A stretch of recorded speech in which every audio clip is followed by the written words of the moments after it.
pode ser a tua igreja, vamos estar de pé, vamos estar orando. Nossa irmã Isabel orando para a gente estar juntos. Amado, soberano Deus eterno Pai, nesse momento, Senhor Deus, estamos aqui unidos, reunidos em teu nome, Senhor Deus, para ouvir a tua palavra, para aprendermos, Senhor Deus, cada vez mais de ti, Senhor. Que o Senhor se faça presente, Senhor Deus, em nosso meio, usando o teu servo, o qual fará menção da tua palavra. Senhor amado, que nossos corações possam estar abertos para recepcionar a tua palavra, Senhor. É o que nós te pedimos e te agradecemos em nome de Jesus. Amém. Lição de número 6, de 8 de agosto de 2021, que tem por título: O profeta Elias e Eliseu, seu sucessor. O texto áureo nos diz: pois que havendo eles passado, Elias disse a Eliseu: pede-me o que quiseres que te faça, antes que seja tomado de ti. E disse Eliseu: peço-te que haja porção dobrada de teu espírito sobre mim. Verdade prática: a história de Elias e Eliseu nos inspira a andarmos com pessoas que desfrutam de intimidade com Deus e que por isso vale a pena serem seguidas e imitadas. Vamos estar fazendo a leitura bíblica em classe. Está no livro segundo livro de Reis, do primeiro versículo ao versículo 15. Eu vou estar lendo o primeiro, os irmãos o segundo e assim sucessivamente. Sucedeu, pois, que, havendo o Senhor de levar a Elias num redemoinho ao céu, Elias partiu com Eliseu de Gigal. E disse Elias a Eliseu: fica-te aqui, porque o Senhor me enviou a Betel. Porém Eliseu disse: vive o Senhor e vive a tua alma, que te não deixarei. E assim foram a Betel. Então os filhos dos profetas que estavam em Betel saíram a Eliseu e lhe disseram: sabes que o Senhor hoje tomará o teu senhor por cima da tua cabeça? E ele disse: também eu bem o sei, calai-vos. E Elias lhe disse: Eliseu, fica-te aqui, porque o Senhor me enviou a Jericó.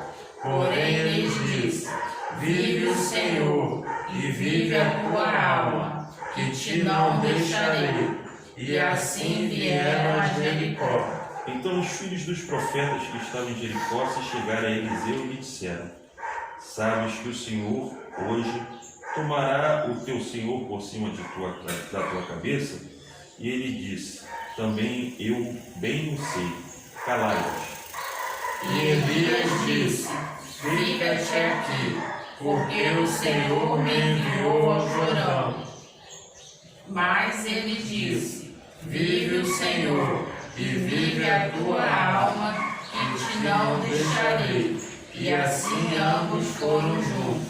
E foram 50 homens dos filhos dos profetas, e de longe pararam de fronte, e eles ambos pararam junto ao Jordão.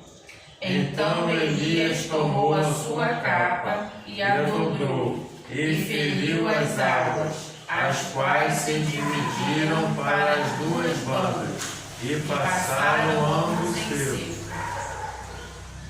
Sucedeu, pois, que havendo eles passado, Elias disse a Eliseu: pede-me o que queres que te faça, antes que seja tomado de ti. E disse Eliseu: peço-te que haja porção dobrada de teu espírito sobre mim. E disse: coisa dura pediste, se me vires quando for tomado de ti, assim se te fará, porém se não, não se fará. E sucedeu que, indo eles andando e falando, eis que um carro de fogo, com cavalos de fogo, os separou um do outro, e Elias subiu ao céu num redemoinho. O que vendo Eliseu clamou: meu pai, carros de Israel e seus cavaleiros, e nunca mais o viu. E tomando as suas vestes, as rasgou em duas partes. Também levantou a capa de Elias que lhe caíra, e voltou-se e parou à borda do Jordão. E tomou a capa de Elias, que lhe caíra, e feriu as águas, e disse: Onde está o Senhor, Deus de Elias? Então feriu as águas, e se dividiram elas para uma e outra banda. E Eliseu passou. Todos agora.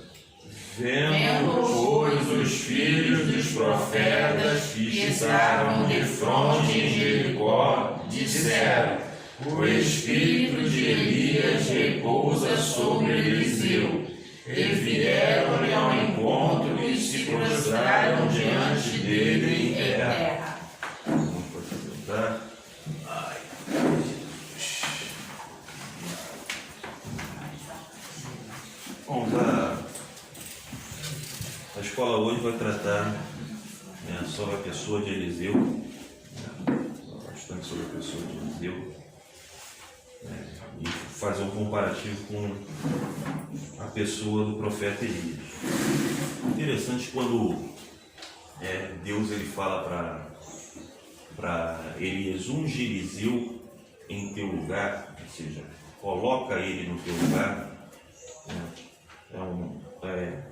Uma questão de ser substituto de alguém, põe ele como teu substituto, põe ele como alguém semelhante a você. Não deixa não deixa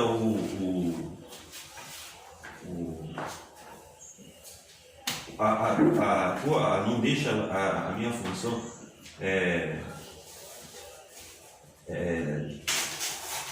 sem ter quem a faça. A função de Elias sem ter quem a faça. Tá? Deus ele está sempre preocupado em não deixar algo pendente, algo por fazer, algo por realizar. Tá? Ele está sempre preocupado em não deixar aquilo que é dele, a obra ali no caso, por fazer, por realizar. Se eu não faço, ele arruma alguém que eu faça. Os irmãos lembram que Elias ele pegou e falou: só eu sou zeloso. Deus ele arrumou logo a solução do problema. Tá bom. Você morre entre aspas. Eu te tiro e coloco alguém no teu lugar. Ninguém é insubstituível. E a obra ela precisa caminhar, ela precisa andar, ela precisa correr.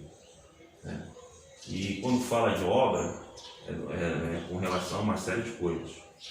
Por exemplo, a irmã está ali fazendo a obra do Senhor, está ali desempenhando o ministério, está ali trabalhando, e o marido é sempre impeditivo para a mulher trabalhar. Está sempre pedindo. Deus substitui o marido. Porque a obra dele, da vida da pessoa precisa andar. Não sei que a pessoa fala: não, preciso cuidar do meu marido. Eu, tá bom. Você sai, tá bom. Você sai e eu coloco alguém no teu lugar na obra. Mas se eu quiser fazer a obra de Deus e Deus tiver um plano na minha vida, Deus troca. Se a irmã, Deus tem um plano na vida da irmã, e a irmã quer fazer a obra de Deus e o marido está impedindo, eu troco o marido. Mas troca o marido como? Porque não é tão fácil essa questão. Existem processos. Deus às vezes permite um adultério. Deus às vezes leva a pessoa para que aquela irmã fique desimpedida de fazer a obra. Então, porque para Deus o que interessa é a obra dele, a glória dele, a honra dele, o nome dele ser glorificado. As nossas vidas são somente utensílios da obra de Deus. A nossa vida não é prioridade. Tem uns pastores aí falando que você é o centro do mundo, mas isso não existe. O centro é Deus. Então você vai viver conforme aquilo que Deus quer. Se você não quiser viver aquilo, o que vai acontecer? Deus ele vai pegar, vai te retirar e põe outro no teu lugar. Unge Eliseu no teu lugar. E quando você é escolhido para substituir alguém, e você vê a vida desse alguém no ministério, começa a ver, não, aquele irmão está Você, no mínimo, tem que fazer o que ele fez ou mais. Você não pode fazer pior. Você não pode fazer, deixar a desejar. Eu estava conversando lá com o irmão Marcelo, lá perto da casa do irmão Alexandre, e ali na conversa, a gente vendo certas questões, Deus ele tem a mim e a você como substituídos. Tá? Como substituídos. Ele nos ama, morreu por nós, mas ele nos tem como substituídos. E às vezes a gente se sente como se fosse a prioridade, o centro das atenções do mundo, o centro das atenções do próprio Deus. E não é assim que acontece. Deus, ele trata a mim e a você como utensílios da obra dele, e é um privilégio. Você imagina você como pai, você dá tudo para o teu filho porque você ama o teu filho. Você vai dando, vai cuidando do teu filho, vai tratando teu filho bem, mas aí teu filho é ingrato, é isso, aquilo. Você simplesmente, esquece, filho. O meu filho não quer nada comigo, não quer nada com os propósitos que eu tenho, não quer nada, ou seja, fica de lado. Vai aparecer outro que quer. Vai aparecer outro que vai andar comigo. Não é porque é meu parente que vai andar. E quando Deus ele escolhe alguém, ele não está atrelado a sangue. Não está. E essa era aquela questão que a gente estava conversando com o irmão Marcelo. Hoje, as igrejas elas estão funcionando o quê? Como se fosse um império. O pai passa para filho, filho para filho, aí vai para o neto, né? E não é assim. Você vê que não há escolha da parte de Deus ali. Não é reinado. Pastorado não é reinado. É essa conversa que estava tendo com o Marcelo. Porque você tem afinidade com o outro irmão que está ali. Ele fala a tua língua, ele prega a tua língua, ele fala, ensina o que você ensina. O teu filho não, às vezes não.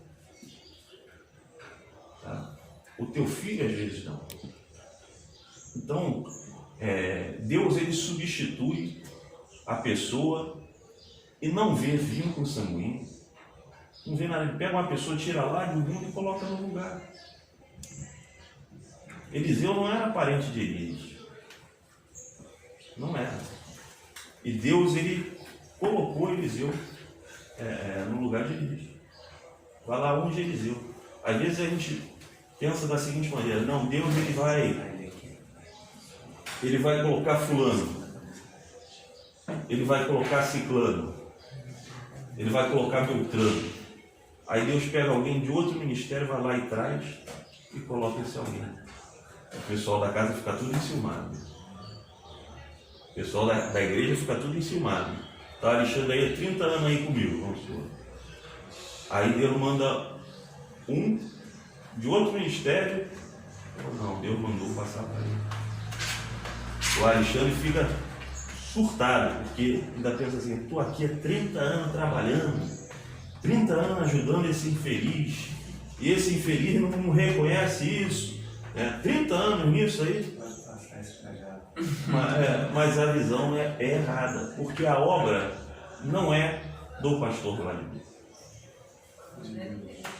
E aí não pode, o pastor Vladimir não pode escolher para quem passar a obra. Não é para o parente. Meu filho está aí, ele pode se virar pastor um dia, mas quem diz que vai ser pastor presidente? Quem diz que vai ser líder de uma igreja? Ninguém diz isso. E tem gente que ainda fala umas besteiras. A gente ouve de tudo. No meio cristão a gente ouve de tudo. E às vezes a gente ouve umas besteiras. Eu sei que eu passo como pastor. E tem gente que fala assim, não, o Felipe tem que chamar pastoral e aquela obra lá de Caxias tem que ficar com ele. O Felipe não tem estrutura para liderar a igreja. Não tem. Não aguenta um mês a estar à frente de uma obra. O peso espiritual que a não ser que ele destrua a igreja. Aí ele aguenta, ele vai destruir a igreja. Quando ele chegar lá, a igreja está de cabeça para baixo. Vai ter jogo de luz, vai ter danceteria. Então, porque não tem estrutura. A igreja fecha, é isso aí. O que acontece? Mas a gente ouve essas coisas. Não, a igreja tem que botar na mão, a pessoa não tem estrutura. E pastor, o que mais ouve é isso. Tem que botar na mão, e eu já fiz essas besteiras também. Falar para pastor o que ele tinha que fazer com relação à igreja. A gente acha que sabe alguma coisa, sabe nada. E hoje eu vejo claramente que não. Tem um ministério, que eu conheço, que eu falei, eu conversando com o pastor desse ministério, ele já está de uma certa idade e ele não tem um vice pronto para substituí-lo. Ele tem um vice lá conforme ato de igreja, mas ele não tem um vice pronto para substituir. Aí Deus começou a usar um determinado pastor do campo dele, usar bastante, fazer a obra crescer, fazer milagre, uma série de coisas. E aí na minha cabeça, na cabeça de muitos, porque Deus está usando aquele pastor para fazer milagre, a gente pegava, não, é esse que tem que ser um pastor substituto do pastor que está idoso. É esse que tem que ser, porque na cabeça nossa, no nosso raciocínio humano, como é que funciona? Eu estou vendo sinais, eu estou vendo isso, eu estou vendo aquilo. É ele que tem que ser, é ele que tem que ser. Mas não é. Aí Deus lá na frente mostra que não é. Porque aconteceu uma determinada situação e eu vi que se existisse aquela situação na igreja, aquele pastor, que todo mundo achava que ele tinha que assumir como vice do pastor idoso, ele não ia saber lidar com aquela situação. Aí a gente acha que aquela pessoa está pronta, a gente acha que o filho está pronto, a gente acha que fulano está pronto e não está. Não está. Mas pastor ouve de tudo. Eu ouço a irmã Arideia, eu ouço cada um, opinião, cada um da sua. Mas Deus é Deus, Ele sabe todas as coisas, Ele sabe o que tem que fazer. A gente não pode achar que Deus vai falar para a irmã Arideia o substituto da igreja que o pastor tem que colocar. Mas sabe o que é, pastor? É que muitas vezes nós, como seres humanos, nós vivemos com a emoção. É igual o senhor falou, a gente pega uma confiança numa pessoa e acha que aquilo ali a pessoa está preparada. É igual tem uma passagem na Bíblia, eu não sei se me acordo agora, se encontra em Mateus, que Deus se arrependeu de ter colocado Saul como rei. Não, é igual ele achava que Saul estava preparado, permitiu dele entrar, e teve uma hora que ele viu que não estava, porque Saul, como ser humano, também errou. Então, muitas vezes somos nós também, igual aí, eu crio minha filha, aí igual o senhor falou, aí eu pego e boto a responsabilidade na mão dela, daqui a pouco ela não consegue, mas eu vejo assim, é igual ministério. A pessoa está lidando com um monte de pessoas, cada um com uma cabeça diferente. Então vai ter uma hora que a pessoa vai tomar uma atitude enérgica, ou a pessoa vai surtar, igual muitos pastores estão surtando, tirando a vida e tudo, que não estão aguentando a chamada. Então é complicado, às vezes a gente é ser humano, Então tem coisas que a gente não aguenta. É igual o senhor falou, se eu tenho uma confiança no Felipe, é justo o senhor colocar ele. É seu filho, tá com a mão na obra, aí vai chegar uma pessoa que o senhor não conhece, vai começar a ganhar a confiança do senhor, o senhor vai pegar e botar aquela pessoa. Então são atitudes que nós tomamos que a gente entrega na mão de Deus. Pode dar certo como não pode. Então o erro, a gente é sujeito ao erro. Não tem como. A gente faz aquilo ali igual casamento, a gente casa. E vai indo, tem os problemas da vida. Então a gente pede a Deus para dar certo, mas a gente sabe que vai ter problema no casamento. Sim. Todos nós temos. Eu vejo do meu ponto de vista assim, Não, mas só tem que tomar cuidado, porque parece até que Deus errou, não é que funciona, funciona dessa forma. Mas Ali Saul tinha condição de ser rei e desejou fazer o errado, é diferente. Não tinha condição de ser rei. Porque ele era ser humano, então ele falhou. Ele escolheu. Teve um momento ele de escolheu. falha, mas ele foi. Ele mas- permitiu, o Senhor permitiu dele Sim, ser Só mas- lembrar que quem, não é nem que permitido. quem né? pediu o rei foi o povo. Foi o povo, né? sim. Foi isso aí. Mas Deus ele não escolheu Saul errado. Ele escolheu Saul certo. Saul, ele tinha condição de ser um bom rei. Ele tinha condição de guiar o povo dentro dos caminhos do Senhor retamente, de obedecer ao Senhor. Só que ele escolheu. Diferente da pessoa que não tem condição e a gente olha e acha que tem. Deus sabe quem tem e quem não tem. Pode ser que a pessoa que Deus coloca também faça uma opção de besteira. Mas aí ela vai fazer por opção, não por não ter condição. É igual, vamos supor, eu botar aquela churrasqueira no meu ombro. Está aqui no ombro. Eu tenho condição de carregar? Aí eu tenho problema com ele, então não. Então Deus não vai me pôr para carregar aqui. Outra coisa, o Felipe tem condição de carregar? Tem. Botou no ombro, tem condição de carregar.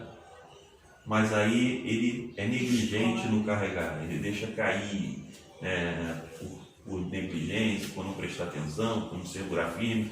Ou seja, ele tem condição, ele erra por opção. Eu não tenho, eu vou errar porque eu não tenho condição. Entendeu? Entender dessa forma. Deus ele sabe quem tem condição. Quando ele escolheu Saul, ele tinha condição, mas Saul optou. Diferente de quem não tem condição.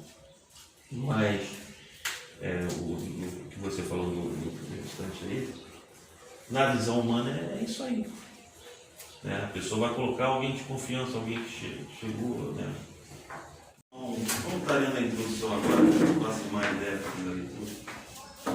O ministério de Elias estava terminando quando Deus o ordenou que ungisse seu sucessor. O escolhido foi Eliseu. Eliseu era muito próximo e leal a Elias. Apesar de ser levado aos céus pelo Senhor, Elias perguntou a Eliseu sobre o que ele gostaria de receber de sua parte. E Eliseu, mais que depressa, pediu porção dobrada do Espírito de Eliseu sobre ele. E assim foi. O fim do ministério de Elias e o início do de Eliseu são os assuntos desta lição. Eliseu pediu depressa a porção dobrada do Espírito de Elias, não dele mesmo. De Elias sobre a vida dele. Porque quando eu sou chamado para uma obra, eu tenho consciência da responsabilidade da obra, eu vejo que aquela pessoa que está desempenhando a obra passa. Eu vejo o que ela sofre. Se eu sei que você sofre, e eu tenho que te substituir, eu no mínimo vou pedir condição, a mesma condição que você tem, Senhor, o Elias, ele tinha um ministério em que ele operava esses sinais, em que ele ouvia a tua voz, em que ele fazia o teu id, independente do que acontecesse. Eu preciso ter a mesma condição.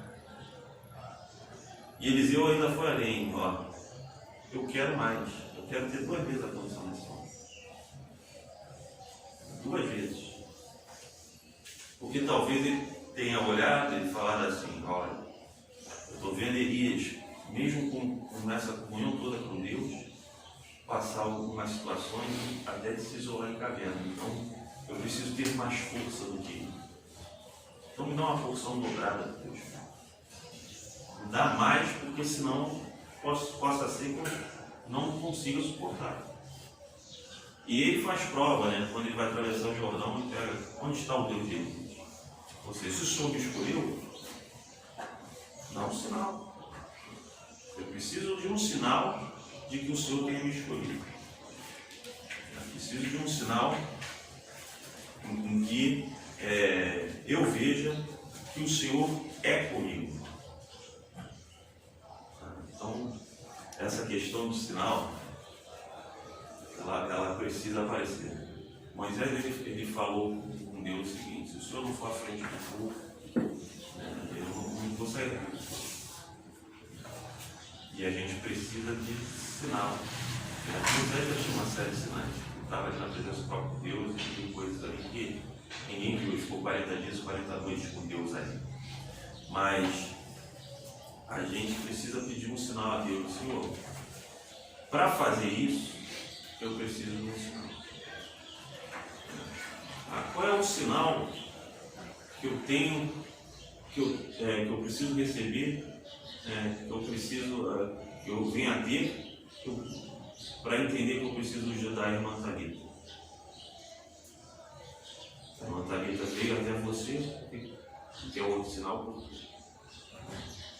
Tem gente que quer ficar com pedregulho na cabeça como sinal, né?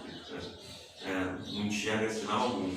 Se a pessoa foi enviada até você, porque é outro sinal, ela foi te procurar, porque é outro sinal que é para ajudar. Não basta ela ter ido te procurar. Que é o quê? Uma pedrada na cabeça? Ô infeliz! Pum! Vai! Tá vendo aí não? Tá certo? Mas tem gente que não é bem assim, né? Que é 500 sinais. Né? Manda fogo do céu. Não, manda uma vez não, manda a segunda vez. Manda a terceira vez, manda de novo, manda fogo, Jesus, manda fogo. Tem que mandar fogo para queimar esse sujeito. Precisa de mais sinais? Porque na verdade ele está sendo rebelde. Manda sinal, manda sinal. Quando ele fala manda sinal várias vezes, é que ele está falando claramente: eu não quero ir. Eu não quero fazer. Por isso que eu estou pedindo mais sinal. Porque eu já tenho uma opção. Mas eu estou pedindo mais porque eu não quero ir. Para dar a desculpa. Deus não me deu aquele sinal do fogo caiu do céu. Eu tenho um grupo, uma bolsa de roupa aí. Chega o sujeito nu aqui, tem uma roupa aí. Eu preciso de algum sinal para ver que eu preciso dar uma roupa a ele. Ele está nu na minha frente. Eu fico: Senhor, será que eu preciso de um sinal? Será que é para dar roupa? Está vendo? O sujeito está nu, veio te procurar. Se não fosse para você vestir, ele batia na cara do vizinho. Se não fosse para você fazer, ele ia bater na cara do vizinho. É para você fazer. Pastor, mas tem um lado assim também que eu vejo hoje em dia. Eu já fui muito assim, deu esses sinais aí. E acabou dando umas decepções, né? E eu vejo naquela passagem assim: vigiai e orai. Porque igual o senhor falou, hoje nós temos muitos problemas, aqui na ilha não tem, mas no Tremolo tem, com dependente químico. Sim.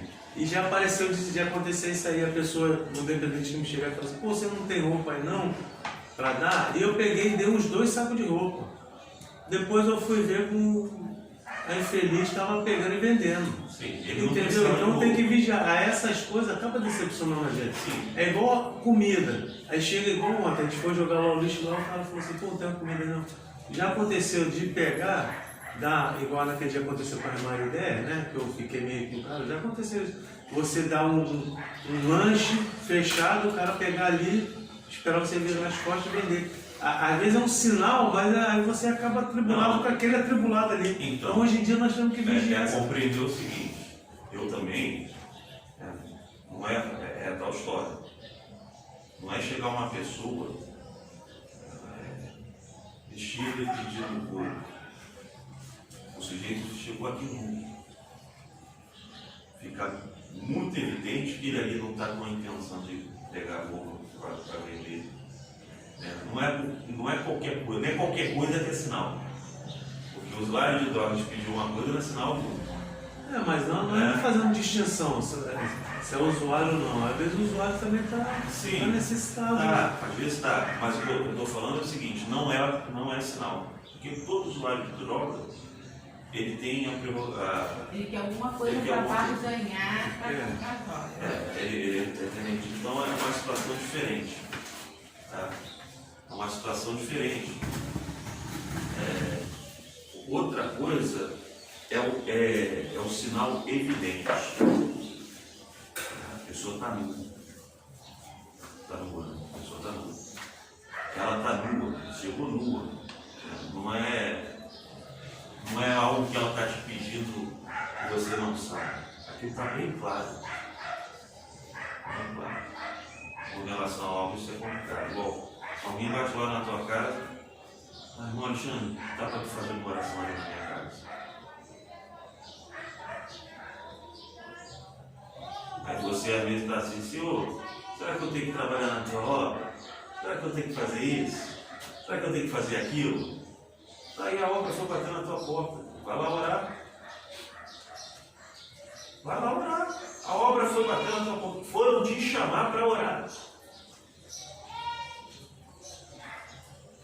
Você quer qual mais sinal? Está lá a minha senhora, recebeu um convite para pregar aí na quarta-feira. Ela vai perguntar, Senhor, será que eu tenho que pregar? Vou bater na porta dela. Mas tem gente que quando recebe convite vai implorar o Senhor para ver se é para eu ir ou não. Tem gente que fala isso. Então, mas é gente que quer ser mais espiritual do que o próprio Deus. A Bíblia está ali para orientar. Tudo que vier à tua mão, faça conforme todas as suas forças. Pregue a tempo, fora de tempo.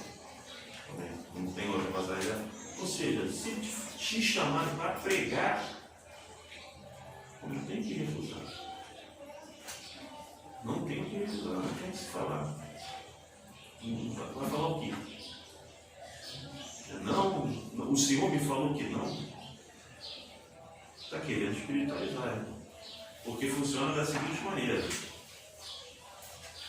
A profecia já foi lançada. Ide por todo mundo e pregar o evangelho a toda criatura. Sim. Se te chamaram para você ministrar a palavra, você tem que orar para ver se você tem que ir. É um negócio assim, anormal. Não é assim que funciona. Mas Maria Eduarda lendo aí a despedida de Elias, o ministério de Elias termina. O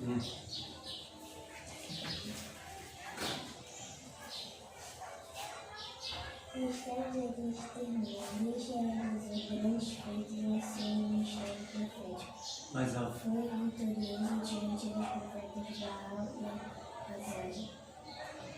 Foi usado em perspicaz para repreender, aconselhar e direcionar os reis. Foi alimentado de forma milagrosa por Deus em tempos de diversidade. No entanto, mesmo diante da avalanche de realizações, chegou a hora de o profeta encerrar a missão. Então chegou a hora de iniciar a missão na terra. Só tem que ler mais alto, porque só tem que ler isso. O velho surdo a gente grita, Só grita coisa.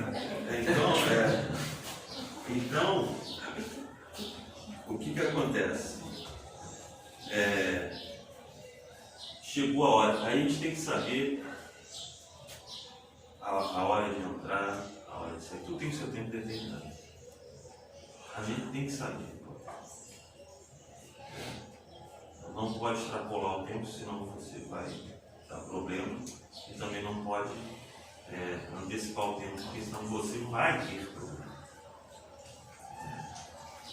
E, por exemplo, com relação a ministério, que nós estamos falando aqui do ministério do profeta, mas com relação a ministério, a gente precisa compreender que o chamado, ele tem sua hora para encerrar.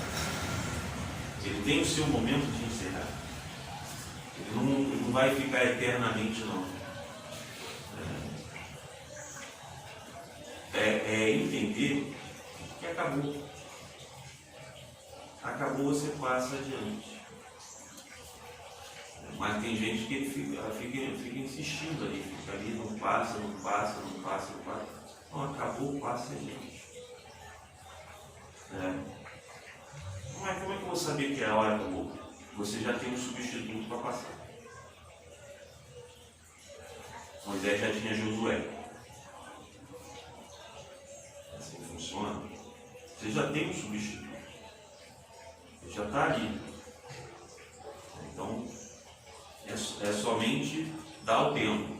Mas não é porque o substituto já está ali que chegou a hora de você parar. Também tem isso. Tá? O substituto de Saul já estava ali. Tocava a harpa para Saul, para acalmar Saul, expulsando aquele espírito maligno que atormentava Saul. Saul não estava endemoniado, tá, irmãos? Estava oprimido. As pessoas confundem muitas coisas. Mas o pessoal que gosta de espiritualizar muito, eles nem tanto nem tão pouco. Ele estava sendo oprimido por um espírito maligno e Davi tocava sua harpa para Saul e ali o espírito maligno se afastava. Tá? Ou seja, Davi já estava ali ao lado de Saul. O substituto já estava ali. O substituto até ungido já tinha sido. Mas não era época de ser rei. Não é época da pessoa ainda estar ali. E se não é época, eu não posso antecipar. Mas é ele, mas eu não posso antecipar. Elias estava com o seu ministério, Eliseu já era vivo. Mas chega o momento de escolher. Chega o momento de encerrar o ministério de um e começar o ministério de outro. E aí, isso é difícil ser aceito no meio das Assembleias de Deus. Porque a Assembleia de Deus é que tem um ministério perpétuo, vamos dizer assim, um pastor presidente. Até o momento da morte dele ou até o momento que ele jubila. E aí a pessoa acha que não tem que sair, chega um momento que tem que falar, tem que sair. Mas não é porque está ali do lado substituto que tem que sair antes do tempo, não. Tem gente querendo abandonar antes do tempo. E não pode. Não pode ser dessa forma. Um profeta com grandeza de alma, irmã Verônica.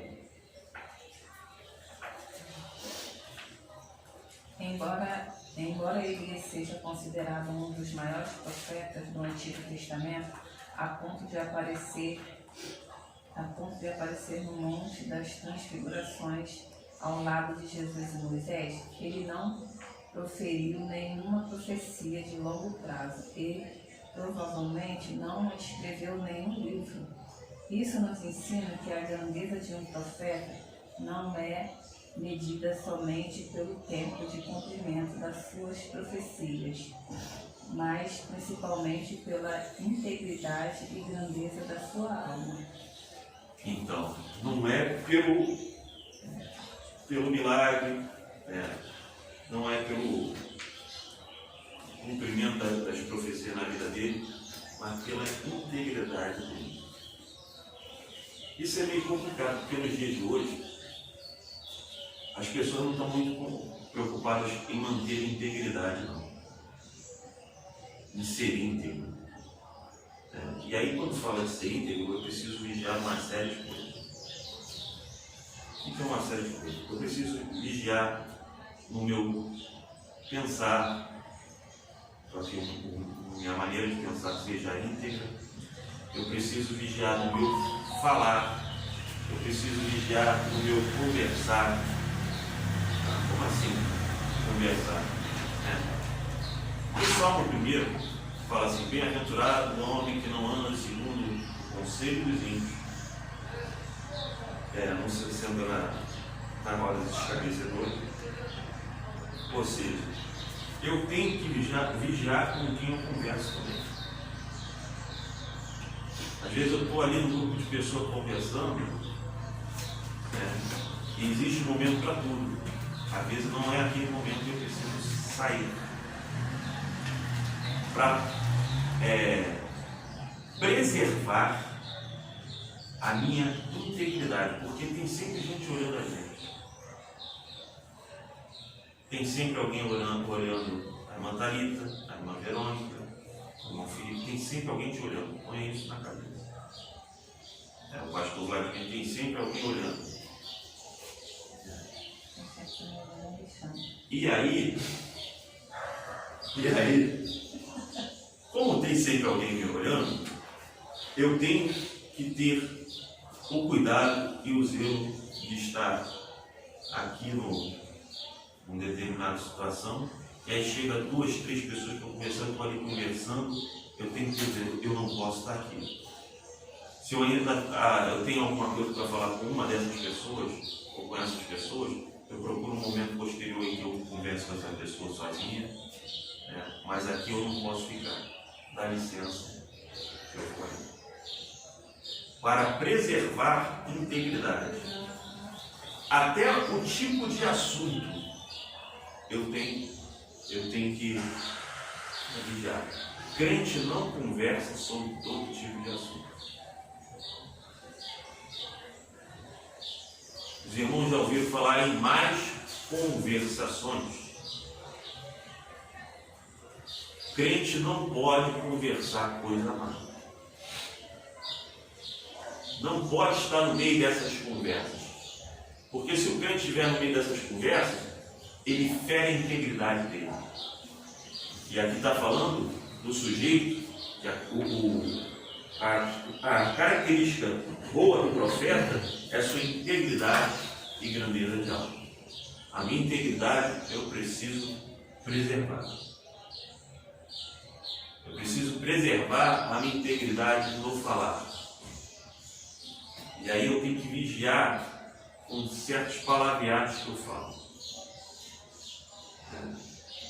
Se os irmãos perceberem, vou fazer uma loucura aqui, né? Que igual o apóstolo Paulo fala, eu vou falar na minha loucura. Os irmãos não me veem falando certos tipos de palavras. Que os irmãos veem outras pessoas ao lado falando, é um meio cristão.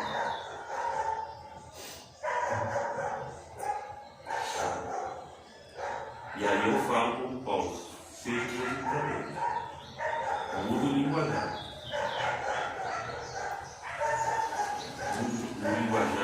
O linguajar, a Bíblia diz que o Senhor te deu uma língua erudita. É o que o profeta falou. Deus me deu uma língua erudita. Então, a Bíblia não fala que o Senhor te deu, mas fala que deu o profeta, e você pode ter também. Se ele deu o profeta, você pode ter também. Então, se ele pode ter, eu te dar uma língua erudita e você pode ter essa língua. Se você olhar, eu não falo palavreados tipo sacar, dura, mercadoria, eu não falo esses tipos de palavreados. E o cristão não pode ter isso na sua vida. Ele precisa santificar a sua palavra. 1 Pedro 4,11 diz: aquele que fala, fale conforme as palavras de Jesus Cristo. Você fala conforme aquilo que Deus fala. E aí quando você vai falar uma palavra, você pensa, Jesus falaria assim. E olha só para que os irmãos entendam. Tem gente que condena a gente por a gente falar assim, fulano é hipócrita. Fulano é uma prostituta. Tem gente que fala assim, crente não falaria dessa forma. Falaria, Jesus falou. Falaria. Ele não falaria de outra forma que muitos dos crentes falam hoje, que as pessoas falam, não tem problema falar dessa forma não. As atitudes que eu tenho têm que ser as mesmas de Jesus. Jesus, ele apertaria o povo com relação ao comportamento do povo e falaria para o povo assim, você é interesseiro, você está vindo ao culto só por causa da sua bênção. Jesus faria isso? Faria. Lembra que ele falou com as pessoas que as pessoas só estavam ali do lado dele por causa da comida, da bebida que ele tinha dado? Ou seja, Jesus falaria. Tem gente que fala assim, não pode falar isso não. Jesus falaria. Se Jesus falaria, eu posso falar. Claro, tudo tem seu momento certo, sua hora certa. Mas se Jesus falaria, eu posso falar. Eu posso falar, meu irmão, você está sendo hipócrita. Mas tem gente que vai falar assim, não fala não. Está entendendo? Jesus faria isso. Jesus, ele estava. Foram procurar ele, não foi ele que foi procurar os outros. Foram procurar ele Aí chegou Nicodemos, foi procurar ele e começou: mestre, se Deus não fosse com o Senhor, os sinais que o Senhor opera não aconteceriam, né? Se o Senhor opera esses sinais que o Senhor não aconteceriam. Jesus não entrou na conversa com Nicodemos, falou diretamente: ó, você precisa nascer de novo. Eu tenho ouvido muita besteira acerca de pessoas que me conheceram ontem. Pessoas que me conheceram ontem. Acerca de algumas coisas. E elas me julgando pelo que eu sou hoje. É que não conheceu o que eu era ontem. E acha que alguns comportamentos meus hoje são semelhantes aos comportamentos daquele que eu era ontem. Irmão, o pastor Vladimir de ontem não estaria na igreja. O pastor Vladimir de ontem estaria dormindo com a mulher de todo mundo, inclusive com a mulher de determinados irmãos. O pastor Vladimir, de 10 palavras, fazer uma hipérbole aqui, né? De 10 palavras eram ontem 11 palavrões. O pastor Vladimir era um beberrão, bebia de segunda a segunda. Esse era o pastor Vladimir. Mas aí a gente ouve uma besteira no dia de hoje, julgando o pastor Vladimir, com algumas atitudes que o pastor Vladimir tem, como se fosse aquele ano passado. Não é. Não é assim que funciona. Mas por que esse tipo de coisa acontece? Porque as pessoas estão idealizando o cristianismo que não é real, que não é conforme Cristo colocado. Cristo entrava no embate, não se botar. Cristo virou para os fariseus e falou assim: ó, o pai de vocês é o diabo.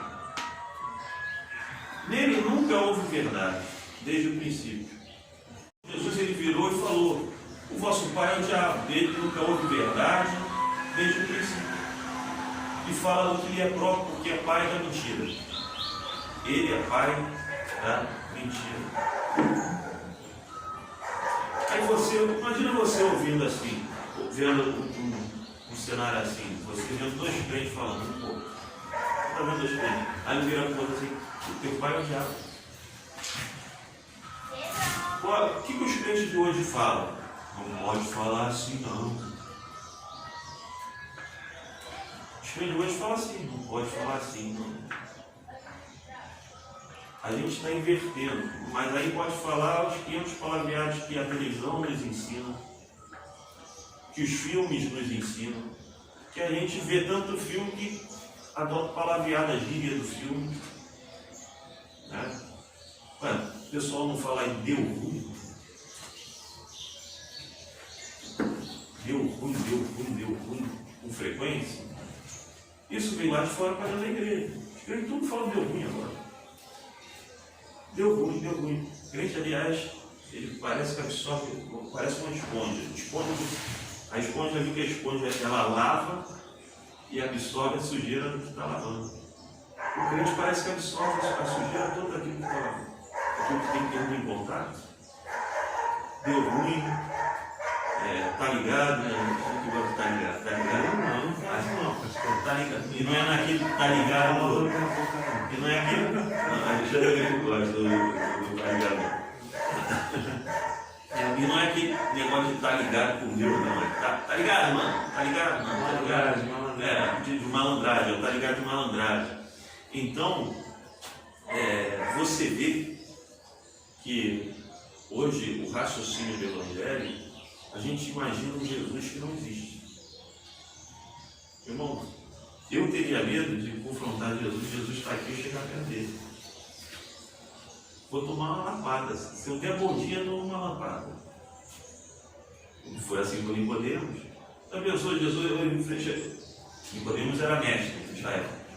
Ou seja, era um ensinador. Eu sou um pastor. Aí eu chego perto de Jesus.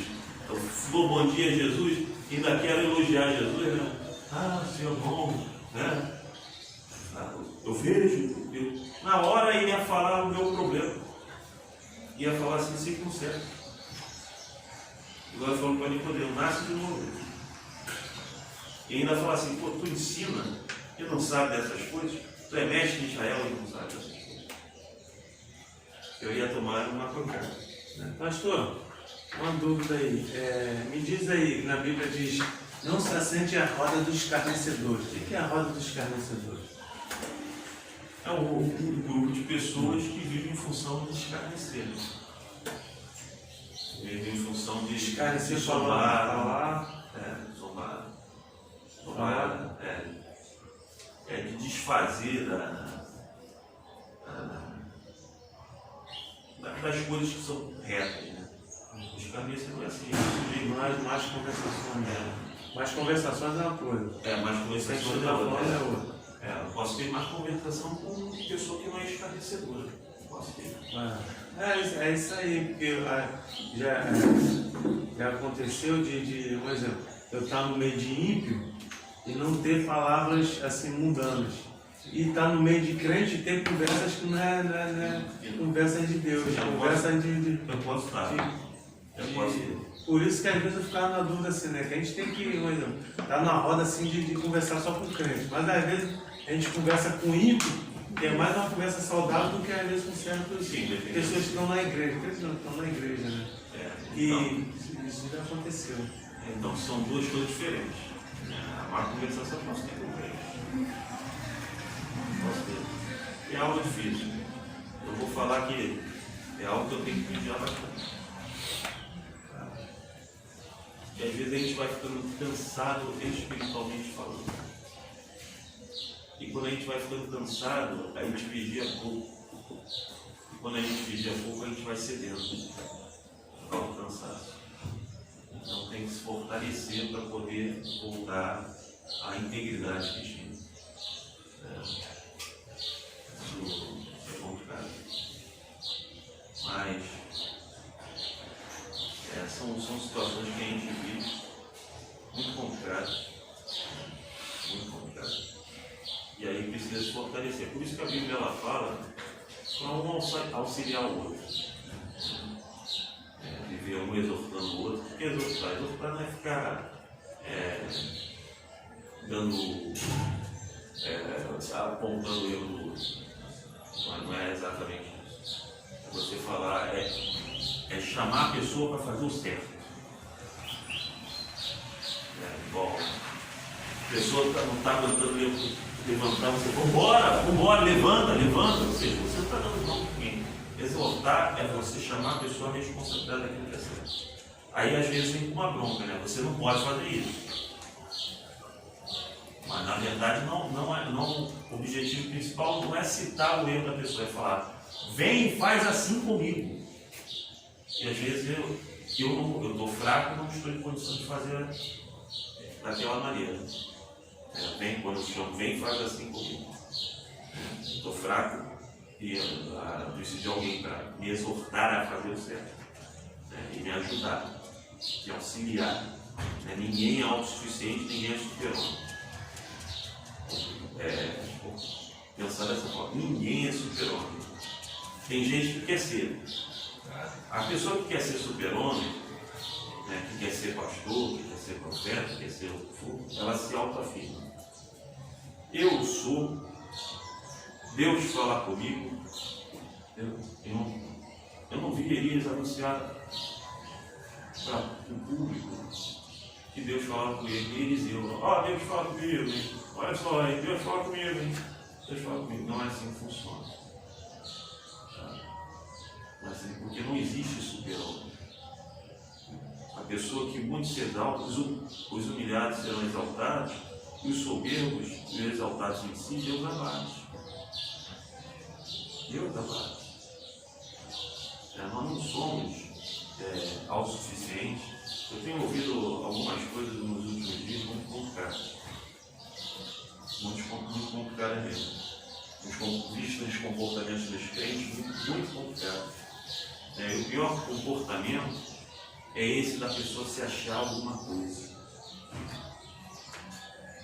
Achar que é alguma coisa. Eu tenho visto muito isso. Eu tenho visto crente que adquiriu um estudo e chegou num determinado ponto e dele achar que é alguma coisa. Dele achar que é alguma coisa, dele achar que pode mais que o outro, que é melhor que os outros. Está entendendo? O estudo não é para isso. O estudo é para te dar luz a certas coisas, entendimento a certas coisas. E às vezes nossa interpretação acerca das coisas, nosso entendimento acerca das coisas é diferente. É diferente porque por causa de falta de informação. É diferente por causa de falta de entendimento.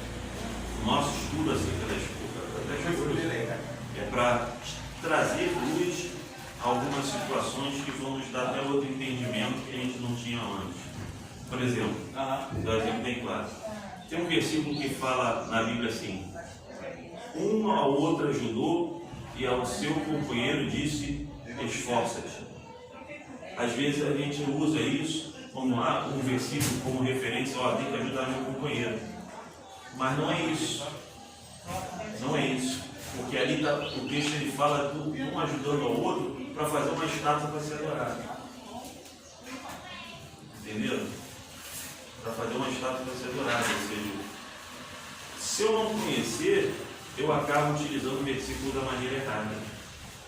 Eu preciso conhecer para poder entender o que está sendo falado ali naquela passagem aqui. Então, o conhecimento ele vem para trazer luz. Ele não vem para nos dar status. E é algo que nós precisamos tomar cuidado. Lembra do apóstolo Paulo quando ele fala assim: para que eu não me engrandecesse, para que eu não me soberbecesse por causa da grandeza das revelações, foi-me dado um espinho na carne. Ou seja, para eu não ficar soberbo, Deus permitiu um anjo de Satanás me bofetear todo dia. Isso foi para eu baixar minha bola. O apóstolo Paulo falando: ó, baixa a tua bola aí. Mas tem gente que não baixa a bola de jeito nenhum. Deus me revelou, Deus me deu só assim, só sabe. Eu tenho visto isso, não é de hoje. Eu vi isso numa igreja que eu congreguei há um tempo atrás. E a mãe fez tanto isso que o filho com 16, 17 anos teve um derrame no AVC, ficou com o braço solto, mexia mais. Porque era tudo Deus revelou para ela. Quem era contra ela, ela falava: Deus vai te pegar, Deus vai fazer isso com você. Ela fazia isso com todo mundo. Ela só contrariava. Deus vai fazer isso com você. O menino ficou com o braço solto. Esse quadro eu já vi.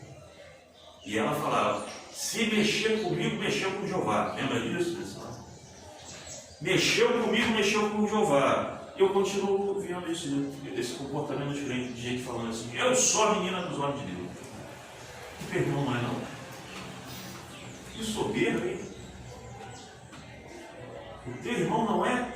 O que eu tenho a mais que o Alexandre? Nada. Ele tem os erros dele, eu tenho os meus. Talvez eu tenha mais erros do que ele, não sei. Pode ser que é o que eu tenho mais do que ele são os erros. Estou entendendo? Ninguém é melhor do que ninguém. Isso é soberba, arrogância, prepotência e vaidade. Mas essas coisas nos tiram a integridade também. A irmã está dizendo para a gente: Gilgal, lugar de boas recordações. Elias estava em Gilgal quando iniciou preparativos para o seu arrebatamento. Esse lugar foi cenário de grandes e marcantes acontecimentos. Em Gilgal foi estabelecido o memorial da travessia do Jordão realizada por Josué. Ali também os israelitas foram circuncidados e celebraram a primeira Páscoa na terra prometida. Foi em Gilgal que Elias tomou ciência do término do seu ministério profético. É interessante que ele fala de Gilgal, ele fala daquilo que foi estabelecido no memorial da travessia, quando Deus manda Josué botar lá as 12 pedras, as pedras diferentes das tribos de Israel, para quando as pessoas passassem, olhassem para aquilo, vissem, lembrassem: aqui foi o local onde o povo de Israel atravessou o Jordão em si. Eu vou também a Bíblia. Deus ele estabelece memoriais. Tudo aquilo que Deus faz na minha e na tua vida, né, que é milagre sobrenatural, é um memorial que Deus faz. Por isso, às vezes, a gente também só ficando para aquilo vai ocorrer. Já vai ficar marcado. É um memorial. Eu tenho um momento em que Deus fez isso na minha vida. Deus marcou, Deus botou memorial. Por que Deus pôs memorial? Porque eu e você tem uma amnésia, tem um Alzheimer espiritual. A gente esquece muito fácil das coisas que Deus fez. Então, às vezes, a gente passa cada coisa, vai passando. E quando chega o milagre, aquilo fica marcado pro resto da vida. Você nunca mais esquece.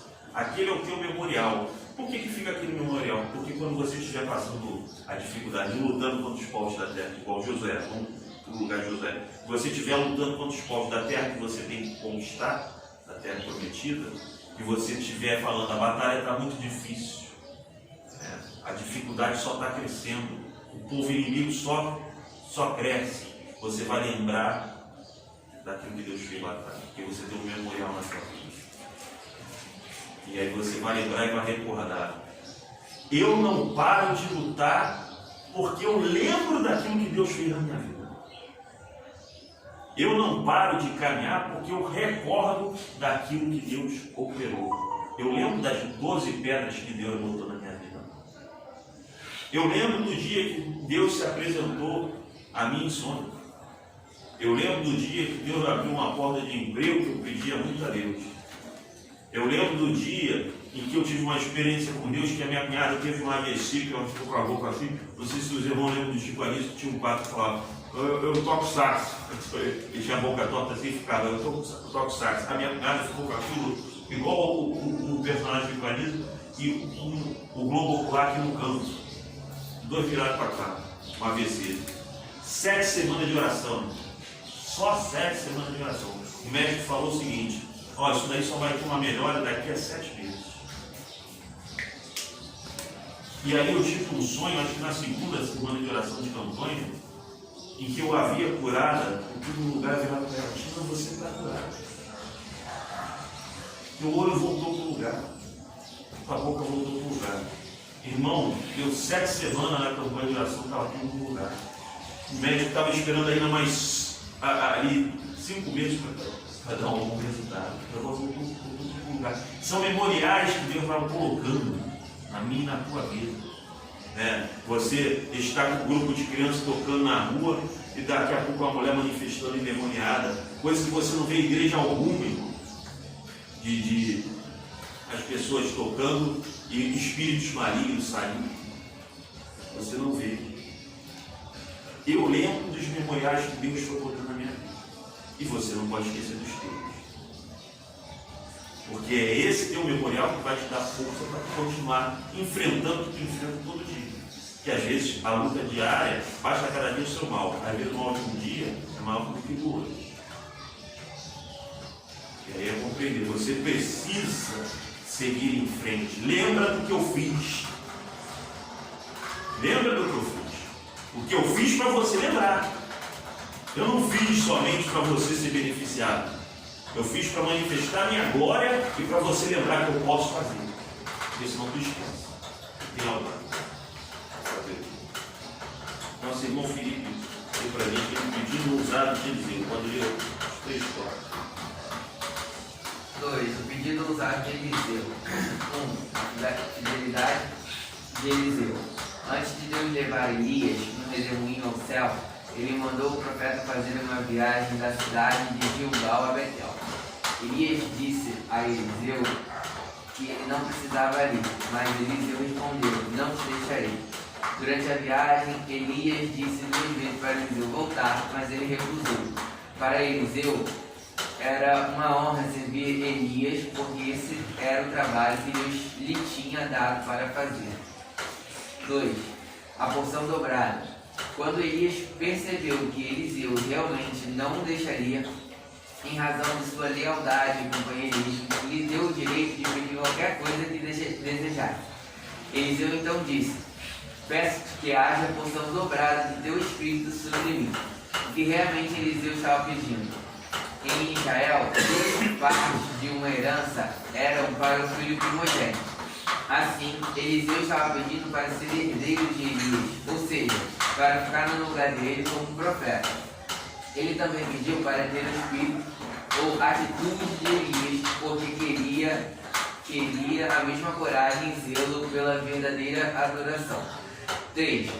Elias, a inspiração de Eliseu. Para receber o que pediu, Eliseu não poderia retirar os olhos de Elias. Isso, para ele, não era difícil, pois tinha o profeta como sua fonte de inspiração e estava sempre atento a tudo que Elias fazia. As melhores oportunidades para aprender e crescer ministerialmente acontecem quando podemos nos espelhar em alguém que realmente serve a Deus com amor e fidelidade. Então, primeiro o subtópico aí fala de fidelidade. Você se manter ali firme numa posição. Eliseu, vai embora. Não, vou ficar do teu lado. Vai embora, vou ficar aqui. E aí a gente, fidelidade conjugal. O que é? Não, você ficar do lado da pessoa sem ir ali embora e daqui a pouco volta, né? É você manter a posição. Aqui eu não saio, aqui fidelidade no ministério também. Não abandonar. O Policarpo, que foi um bispo de Esmirna, que conheceu o apóstolo João, ele, se eu não me engano, ele falou assim quando mandaram ele negar a Cristo. Ele falou: por 85 anos ele serviu a Cristo. Ele nunca me desamparou. Eu nunca fiz esse tipo de coisa. Por que eu vou fazer agora? Mesmo na velhice, mesmo depois de tanto tempo, eu continuo na mesma posição e mantenho. Isso é fidelidade. Porção dobrada, já mencionou um pouco, eu quero uma condição melhor do que aquele dia. É que a gente pede errado, né? A nossa visão é tão limitada que a gente pede errado. Eu quero ter uma condição maior. Eu quero ter uma condição maior. É claro que Deus somos todas as coisas. O Salomão pediu sabedoria. Que é a preocupação dele. Deus sabia qual era a preocupação dele em exerçar, que era de cuidar do povo. Então, porque você pediu sabedoria, eu vou te dar sabedoria e eu vou te dar todas as outras coisas. Então, Deus tem todas as outras coisas. Mas tem gente que pede sabedoria por conveniência, por outras coisas. Aí só, às vezes, nem a própria sabedoria recebe. Mas se a gente pedir a Deus, eu quero uma condição maior do que aquele tem para desempenhar o que ele fazia, para fazer o que ele faz, Deus ele consegue. Se for uma real intenção do coração de fazer aquilo que Deus está chamando. E aí fala de Elias e a inspiração de Eliseu, inspirar outros. Eu não sei se vocês irmãos lembram do pastor Roberlano falando lá no passeio, né, de você está influenciando alguém. Você tem pessoas que você influencia. Deus sempre manda pessoas ao nosso lado para nós influenciar. Sempre nós podemos influenciar alguém. Eu às vezes falo brincando, né? Brincando de forma irônica, né? Que eu odeio crente, né? Ou falo tô lascado, isso aí tem influenciar algumas pessoas, né? Mas não é exatamente dessa forma. Mas nós podemos influenciar tanto para aquilo que é bom, como para aquilo que é ruim. E para influenciar para aquilo que é ruim é mais fácil. Você vê que esse tipo de coisa que eu falo, que eu odeio crente e tô lascado, as pessoas pegam rápido. É rápido. Absorve rápido. Aí já fica, tô lascado. Brincando. E eu odeio crente, né? Por isso que às vezes a gente vê irmão falando assim, vou falar igual o Senhor, eu odeio crente. Ou seja, aquilo que não presta se pega rápido. Mas aquilo que eu tento influenciar dentro da palavra de Deus é tão difícil. a pessoa te refuta, a pessoa fala, não aceita, não penso assim, eu tenho minha maneira de pensar, eu tenho mente própria. É claro. Mas a Bíblia também diz, seja unânimes num só parecer, e não é o nosso. Então, esse desacordo tem algum problema. Um está errado e os dois estão errados. Os três, né? Depende de qual pessoa. Então, essas desavenças assim não estão conforme aquilo que Deus quer. Mas você, para influenciar alguém daquilo que é certo, é mole. Daí a Maria Eduarda, eu perturbo ela. Eu garanto que as besteiras que eu faço, ela adota na hora. É na hora. A besteira que eu faço é na hora. Ela aprende a fazer besteira. Se eu for der um peteleco no ouvido do careca, ela vai lá também vai dar um peteleco no ouvido do careca. Agora, se eu ensinar algo certo a ela, é resistência. Ela não quer aprender, chora, desperreia, né?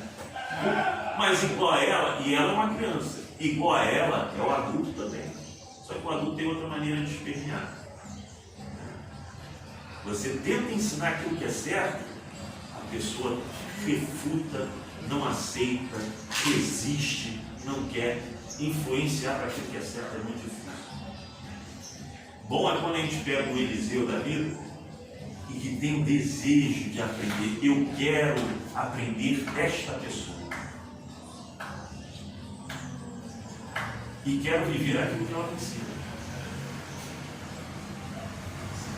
Isso é bom. Mas não é o que a gente encontra hoje. A gente encontra hoje é cada um por si, vivendo por si, aquilo que acha, aquilo que pensa, que você não consegue influenciar ninguém. Aliás, é onde a Bíblia diz que existem homens mais amantes de si mesmos. Então, terão comichão nos ouvidos quando ouvir essa doutrina. E o pessoal surdo. O negócio é complicado. Mas hoje isso é o que os pastores enfrentam. Você vai tentar ensinar alguém aquilo que é certo, há uma resistência. Eu fico, agora aquilo que é errado, só falta falar assim, oba,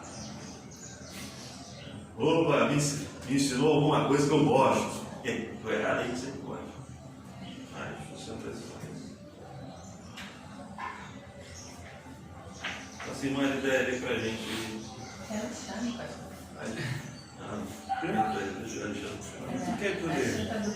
Eliseu toma a capa de Elias. Só o primeiro plano. A comunhão de Elias e Eliseu. Enquanto Elias e Eliseu caminhavam juntos e conversavam, o que denota intimidade e comunhão entre os dois, Elias foi separado de Eliseu por um carro de fogo que o elevou num redemoinho. A amizade sincera e a comunhão da igreja entre irmãos que se amam e se respeitam sempre resulta em bênçãos extraordinárias para a obra de Deus. Olha só, então vamos lá. Aqui falar bem claro. Intimidade e comunhão. Não existe comunhão com divergência. A maior mentira hoje que a gente tem nas igrejas é que os irmãos vivem em comunhão. É a maior mentira. Eles vivem em ajuntamento.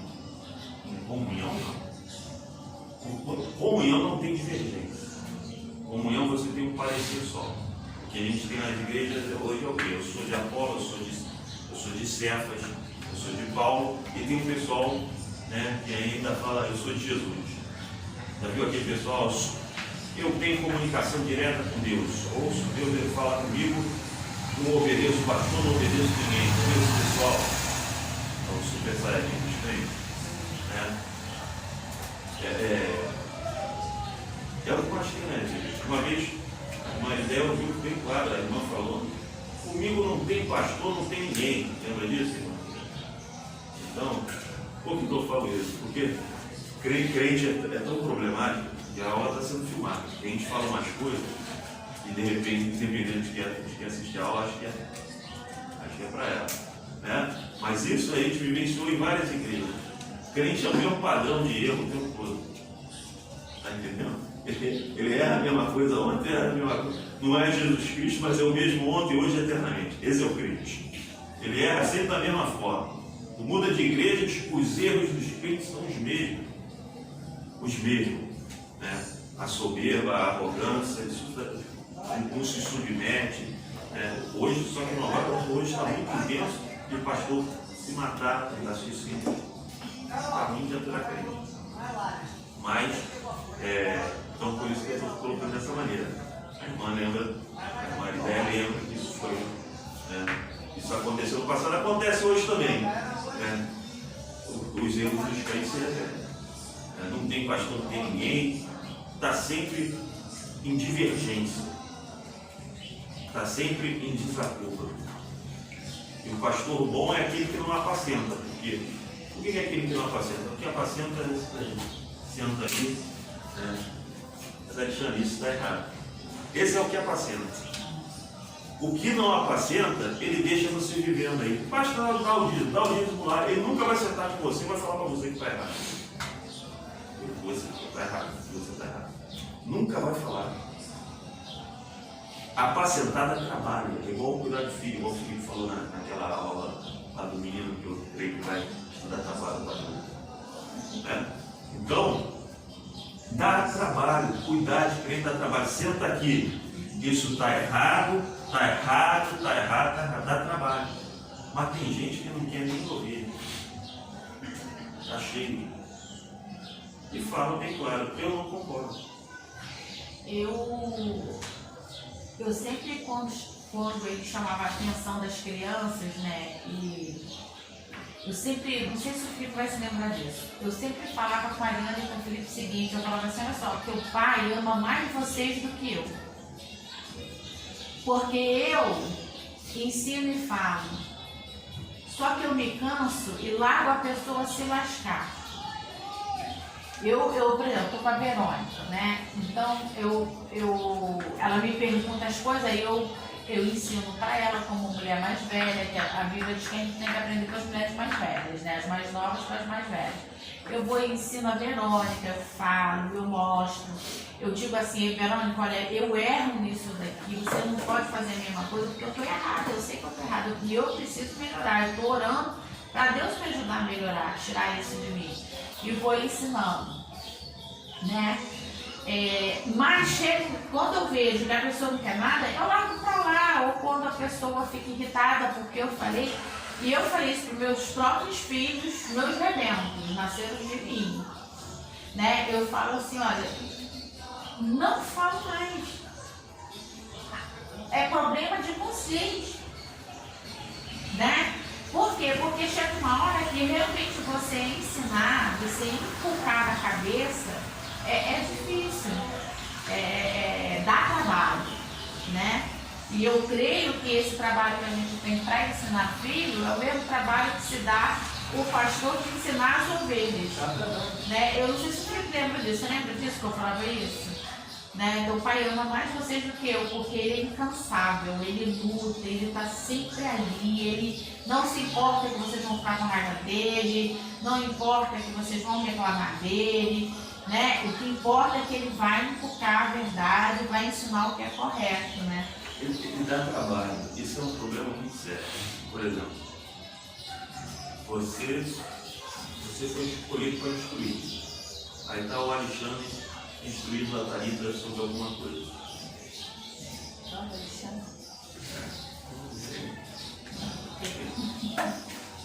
Alexandre escolhido para instruído a Thalita alguma coisa. Aí vem o Felipe, começa a fazer assim, não é nada disso não. Não é desse jeito. Não é desse jeito não. Não tem nada a ver. Quando é a questão do pai e do filho, é uma pessoa só, né? Que a divergência geralmente é sempre da mulher e do marido, ensina uma criança só.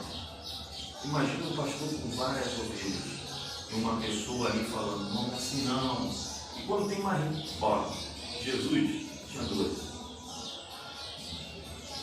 Dos 12, um era traidor. O traidor, ele é sempre assim, não fala isso não é isso não, o que ele está falando não é certo não leva em consideração não leva em conta não. O traidor, ele é assim. O traidor, ele age dessa maneira. Para que desperdiçar esse 50? Para que desperdiçar, assim, tem que ser um discurso para refutar e questionar. O traidor ele tem sempre um discurso para você refutar e questionar aquilo que está sendo mandado fazer, aquilo que está sendo instruído a fazer, ou aquilo que se está fazendo. O traidor ele é assim, tá? Ele tem sempre esse discurso. Quando é mulher como marido, é uma pessoa só a seu povo.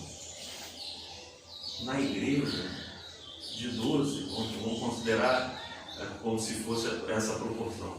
Jesus de 12 tinha um traidor. Se você aumentar para 24 pessoas, você já vai ter 2 traidores. Se você aumentar para 36, você vai ter tatuado, né? Tatuado. Uma pessoa, 12. 24 pessoas, 12 pessoas, um traidor. 24 pessoas, 2 traidores. 36 pessoas, 3 traidores. 48 pessoas, 4 traidores. Só que não é nessa proporção que cresce. Porque um pouco de fermento levela toda a massa. Você precisa só de um traidor para destruir a igreja toda. Isso aí não chegou uma rebelião? Rebelião? E aconteceu um caso, quando a gente estava lá nessa igreja, o meu irmão veio me visitar, esse evangelista. Aí a gente estava conversando, né? Tinha um pastor lá, era a Ilma lá, né? Estava pastoreando. E estava esse pastor com outro rapaz que já tinha voltado já de disciplina. E eles me abordaram na rua, tipo assim, já falando mal da irmã lá que estava pastoreando a igreja, falando que era errado, isso e aquilo. E meu irmão calhou não, deu o problema dele estar na hora ali, ele ficou escutando. E eles falando comigo, não, está errado aquilo ali. Aí eu fiquei pensando assim, pô, o pastor está do lado dela e está, tipo assim, fazendo um... Aí meu irmão pegou sabiamente, né, usado por Deus, ele me chamou e falou, Alexandre, sai fora disso aí que isso é rebelião, se chama rebelião. Eu nem sabia, se chama rebelião. Eu peguei, deu um certo tempo, né, e aconteceu isso aí. Saiu esses 2 varões, montaram a igreja em Caxias, e esse varão que já estava junto com o pastor, fez a mesma coisa com ele em Caxias. E depois esse pastor voltou para a igreja, está até hoje lá. Ele causou a rebelião junto com o outro, ele montou a igreja, esse rapaz acabou dando uma rasteira nele do mesmo jeito, ficou com a igreja, ele voltou para essa irmã, umas 2 vezes já, esse pastor, e está lá até hoje. E eu gravei isso aí, eu falei, meu Deus do céu. Ou seja, que ele fez com o Que ele pastor, fez, o outro foi fez feito com ele. Aí ele veio falando assim, eu falei, pô, pastor, mas o senhor não estava lá em Caxias? Mas o varão lá fez assim comigo, eu fui pensando, olha só, o ferro será feliz. Aí aconteceu. E Deus permitiu que meu irmão estar na hora e aquilo ali eu gravei, eu falei, e toda vez eu... Então, a Thalita falou um negócio, isso daí é interessante. Deus permitiu acontecer com o sujeito aquilo que ele fez com os outros. Isso acontece comigo. Como assim, bora lá? Eu tive a oportunidade de ajudar meus pastores. Mas eu só queria ajudar naquilo que me interessava. Hoje, as pessoas só me ajudam naquilo que interessa a elas. Naquilo que interessa a elas. Está vendo como é que funciona? É dessa forma. Tipo, eu tenho uma ideia. Eu preciso de ajuda dela em outras coisas. Mas ela só me ajuda naquilo ali. Ela fala claramente, pô, já deve ter ouvido falar. Não me peça isso, não me peça aquilo. Ou seja, eu estou colhendo aquilo que eu dei aos meus pastores. Eu não dei uma ajuda incondicional aos meus pastores. Alexandre, está na hora de você dar ajuda incondicional ao seu pastor. Eu já não estou aguentando. Só se tu morar com ele agora. Já estou entregando a carga já estou devolvendo já. Segura. Vou botar uma cama box lá no pé da cama dele, Alexandre, que aí sobe já direto Não é de mercado. Depois dessa do mercado. Depois dessa do mercado. Passou cajado e bastão, né? Devolveu pro Felipe.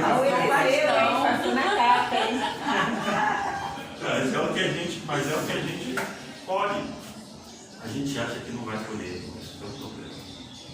Quando a gente planta, a gente acha que não vai colher. Eu sempre falo da questão da semente. A gente planta uma semente, colhe uma árvore. A semente você carrega na mão. A árvore você não consegue nem tirar do lugar. Depois ficar ruim para lidar. Entendeu? Então a árvore é um problemão. A semente semente não, mas tu plantou a semente, ela vai virar um problema. Uma hora vai virar. E eu colho esse tipo de coisa. Entender que eu colho esse tipo de coisa. E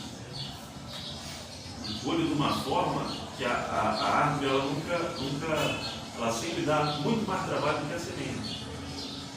Aí, de uma forma assim, eu não falo, foram pouquíssimas vezes que eu falei assim, eu vou ajudar e não ajudei. Pouquíssimas. Mas hoje eu ouço muito, eu vou te ajudar e chega na hora que a pessoa não vai. Ou seja, eu ganhei uma árvore, plantei uma semente poucas vezes, e agora são muitas vezes que as pessoas falam que vão me ajudar e não me ajudam. Pelo mar, compreender dessa forma. Então a gente vai vivendo um dia após o outro, sabendo um pouquinho que está vivendo determinada situação. Alexandre, dê para a gente aí a capa de Elias, a capa do profeta. A capa de Elias. Elias deixou sua capa cair quando foi elevada ao céu. Essa capa foi herança que o profeta deixou para seu servo Eliseu. 2 Reis, versículo 2 ao 13. Ela legitimou o ministério dele publicamente, ao tocar nas águas do Jordão, e dividiu-nas para uma e outra banda. 2 Reis, versículo 2 a 14. Esse episódio foi visto pelos filhos dos profetas de Jericó, que imediatamente reconheceram que a unção de Elias estava sobre Eliseu. 2 Reis, versículo 2 a 15. Hoje está muito difícil do sujeito reconhecer que um líder tem unção sobre ele. Muito difícil. Lá na igreja eu passei um pouquinho. Eu passei uns episódios, uma vez um obreiro. Eu tinha dado uma determinação, os jovens vão comigo fazer tal coisa, os obreiros continuam aqui na escola. Os mais velhos continuam na escola. Chegou na hora, o obreiro insistiu que queria ir. Eu falei, não. Aí ele, não é possível, não sei o que. Aí eu fui mais veemente com ele. Não, fica aí, não sei o que, não quero. Aí, não vou ficar aqui não, eu não vou ficar aqui não, vou embora. Aí, irmão, me ameaça não. Eu virei para ele e falei, vai comigo. Não adianta me ameaçar querendo, eu vou fazer isso. Faz então. Não adianta. E aí, eu fui lá fazer um negócio, não sei o que aconteceu lá. Mas aí o obreiro ficou ali na igreja, ele até foi à noite, não foi isso? Foi isso durante a semana.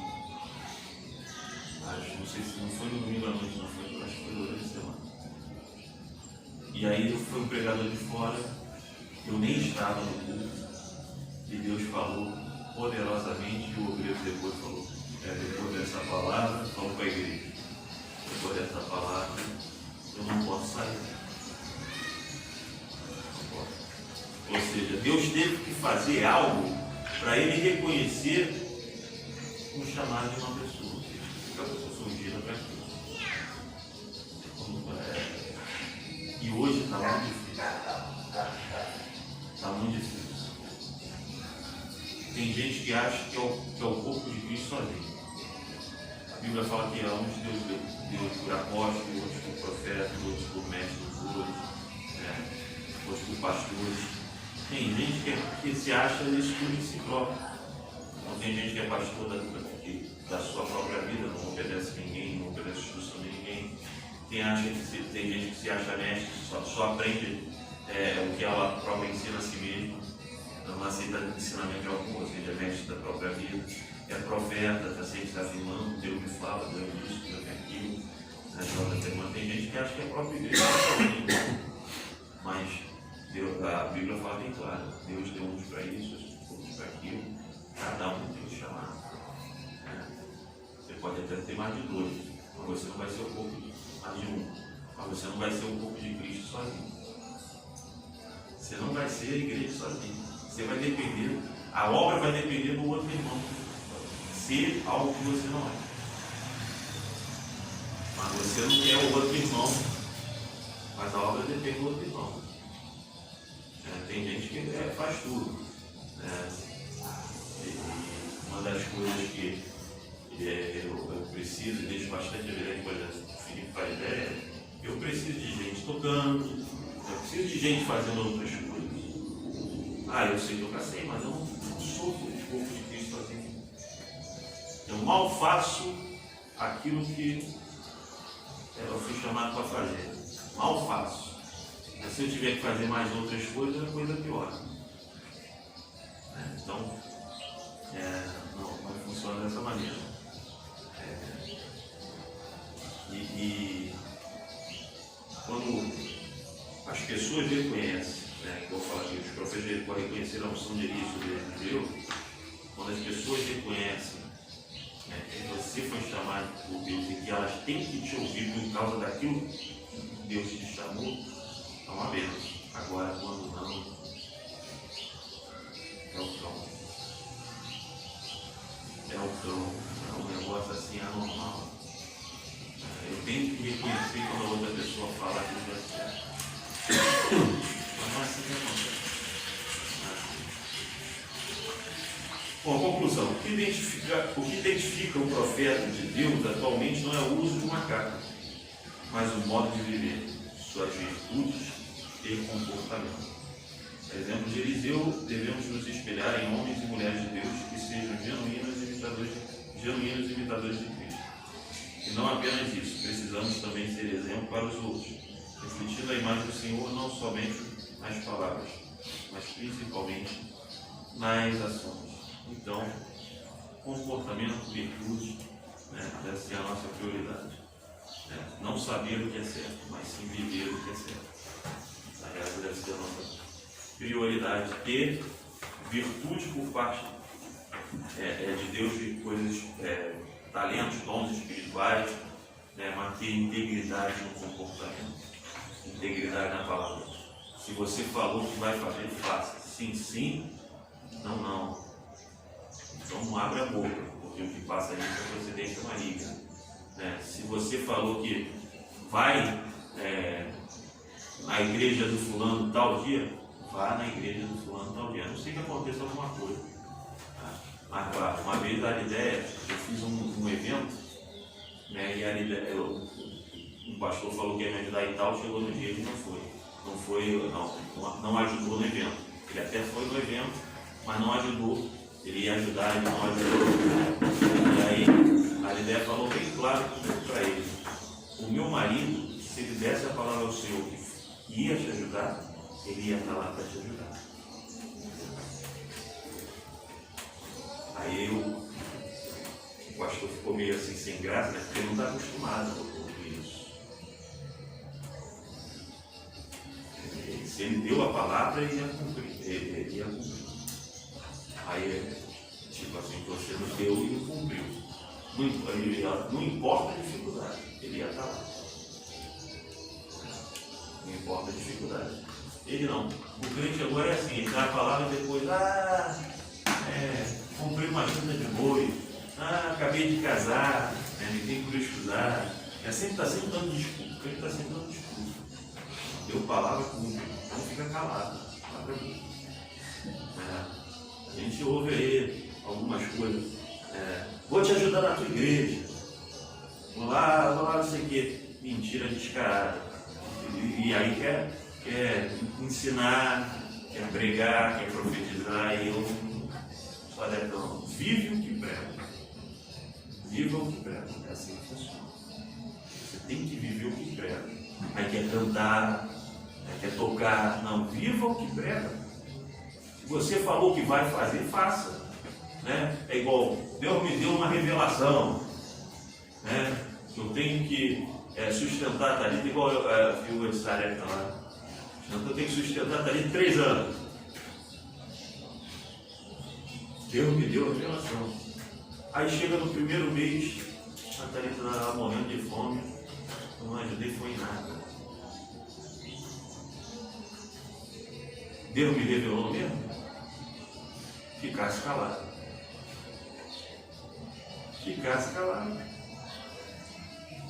Deus não te revelou coisa alguma. Se tivesse revelado, se Deus tivesse me revelado, eu estaria ali uns 3 anos, todo mês ali, pá, ajudando a família. Mas Deus não me revelou coisa alguma. Eu menti. Lembra do profeta velho? Está cheio de profeta velho aí. Pessoal, quando envelhecer, cuidado, hein? Vamos parar de profetizar. Profetiza enquanto é novo. O pessoal velho aí que está profetizando, está falando uma crítica, fala uma coisa à tarde, à noite chega e fala outra. Então tem que tomar muito cuidado com isso. Nós não podemos ser assim. Sim, não. O resto é procedência maligna. E não posso ter procedência maligna. Se eu tenho um espírito que é santo, eu não posso ter procedência maligna. Então mantenha a integridade e mantenha as virtudes que Deus te deu. Vamos estar de pé. Você não está liturando. Senhor, queremos te agradecer por mais um dia da tua presença, por tudo, Senhor, que nós aprendemos, Senhor. Obrigado, Senhor, porque tu és um Deus bom, misericordioso, grandioso, Senhor. E nós te louvamos e te agradecemos pela oportunidade de estarmos na tua casa. Agradecemos, Senhor, pela oportunidade de podermos te adorar e te exaltar como filhos e herdeiros, Senhor, Deus do Pai, das suas promessas. Deus, agora nos dê, Senhor, um domingo abençoado, debaixo das tuas bênçãos, debaixo das tuas mãos, Senhor. Fica conosco, Senhor, em nome de Jesus. É por isso que nós pedimos te agradecendo, em nome de Jesus. Amém. Estendo as mãos, pelo amor de Deus, nosso Pai, a graça de nosso Senhor e Salvador Jesus Cristo, a comunhão e as consolações do Espírito Santo de Deus sejam com todos aqueles que aguardam a volta do Senhor Jesus. Digamos todos: Amém. A vitória é nossa. Pelo sangue de Jesus. Jesus é por nós. Quem será contra nós? Até aqui Nos ajudou o e por Senhor. isso Estamos aqui.